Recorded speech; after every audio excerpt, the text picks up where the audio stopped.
এই মুহূর্তে আমরা চলে আসলাম নওগাঁ জেলার মান্দা থানার ঠাকুরমান্দায় অবস্থিত শুভ রাম নবমী 2026 শ্রী শ্রী রঘুনাথ জিও মন্দির ঠাকুরমান্দা মান্দা নওগাঁ এই পরিচিতই এখানে। তো মেলাটি চলছে শুধু একদিনের জন্য।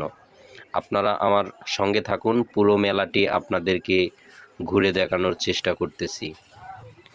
আপনারা এই মুহূর্তে যে সনাতনীদের মাথার উপরে যে পাতিলগুলো দেখতে পাচ্ছেন, এই পাতিলের ভিতরে কিছু ভোগ রয়েছে, যেমন কলা, সবজি, ক্ষীরা, বহুত রকমের ফল রয়েছে এবং মিষ্টি জাতীয় অনেক কিছু। এগুলো নিয়ে মাথায় নিয়ে সারিবদ্ধভাবে দাঁড়িয়ে আছে। ইনারা সোজা উঠে যাবেন বড় একটি মন্দিরে। মন্দিরে গিয়ে আপনাকে ভোগ দিতে হবে।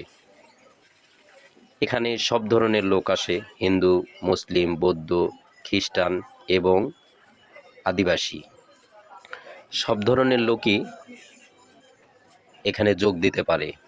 এখানে এই যে ডেকগুলো নিয়ে যায়, যাদের মনোবাঞ্ছা আছে, যাদের মানত আছে, সে মানত রাখতে পারে। সেই অনুযায়ী এই ধর্মকে বিশ্বাস করেই তারা এভাবে চালিয়ে যাচ্ছেন বছরের পর বছর এই আয়োজনটি। এই সামনে যে মন্দিরটি দেখতে পাচ্ছেন, এই সেই মন্দির। এই সিঁড়ি বেয়ে উঠে যেতে হবে, গিয়ে ওইখানে ভোগ দিতে হবে। তো এখানে এত মানুষের ভিড়, একদিনের মেলা, যেটা না বললেই নয়। এটা বাংলাদেশ থেকে হয়তো লোকজনের সমাগম কম হয়, কিন্তু ইন্ডিয়া থেকে বেশি হয়। অনেক ইন্ডিয়াবাসীরা তারা মাইক্রো বাস এবং ট্রেনে চলে আসেন, শুধু ভোরবেলায় এসে রওনা হন।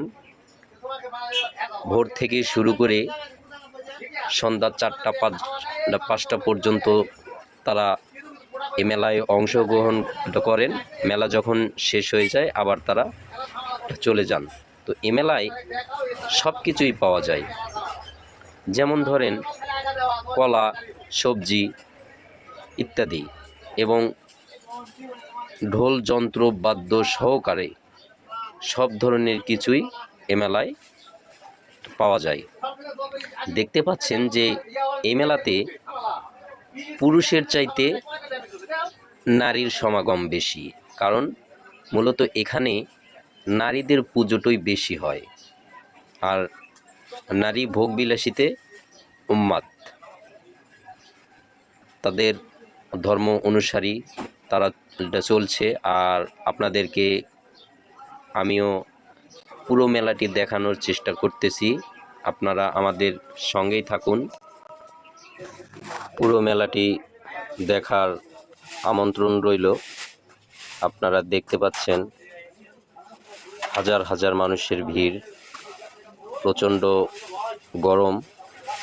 এখানে এটা হচ্ছে প্রবেশ পথ, যেখানে আপনাদের ডান পাশে দেখতে পাচ্ছেন যে টিকিট কাউন্টার। এখানে একটি টিকিট কিনতে হয়। এই টিকিটটি নিয়ে তাদের ভোগের যে পাত্রটি মাথায় নিয়ে রওনা হচ্ছেন। তার এই যে বাম পাশে এখানে একটা পুকুর রয়েছেন, তারা সেই পুকুরে স্নান করে ভেজা শরীরে পদ্ম পাতা একটি মাথায় দিয়ে তারা মন্দিরের ভিতরে প্রবেশ করেন। আরও অনেক রয়েছেন, তো হরেক রকমের দোকান, এবং এইসব দোকানে সনাতনীদের সব ধরনের আসবাবপত্র পাওয়া যায়। তো এখানে আবার দেখা যাচ্ছে যে কিছু তৃতীয় লিঙ্গের লোকজন এখানে চাঁদা তুলছেন, তোনারাও মেলাকে উপভোগ করছেন।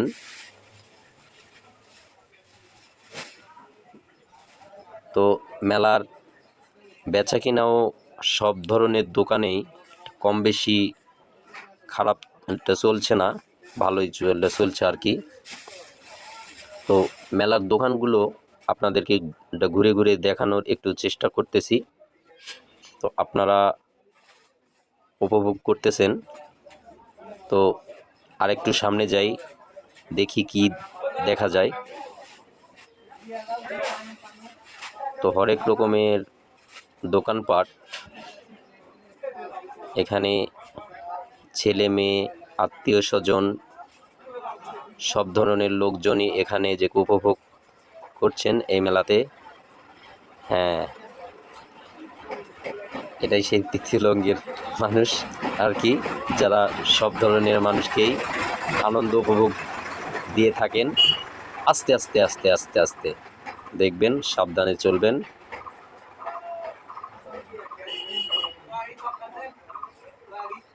মেলা মোটামুটি একটু ভিড় কমছে। তো আমি এসেছি সকাল 11টার সময়, এখন বাজে দুপুর 2টা। এখন আস্তে আস্তে মেলার লোকজন কমতে শুরু করেছে। তারা ভোগ দিয়ে আর এ মেলায় থাকে না, তারা চলে যায়। তো এ মেলাটির যে জায়গাটি রয়েছে অনেক একটু বড়। তো এ মেলার সাইটে রয়েছেন যে একটা বিশাল একটি ধান ক্ষেতের এখানে যখন বর্ষাকাল হয় তখন এখানে অনেক ধরনের পানি থাকে। তো যখন বর্ষাকালে এই মেলাটি চলে তখন এনারা ট্রলার দিয়ে বা নৌকা দিয়ে এখান দিয়ে পারাপার হন। তো আমিও আর বেশিক্ষণ থাকবো না, আমার চলে যাওয়ার সময় হয়েছে।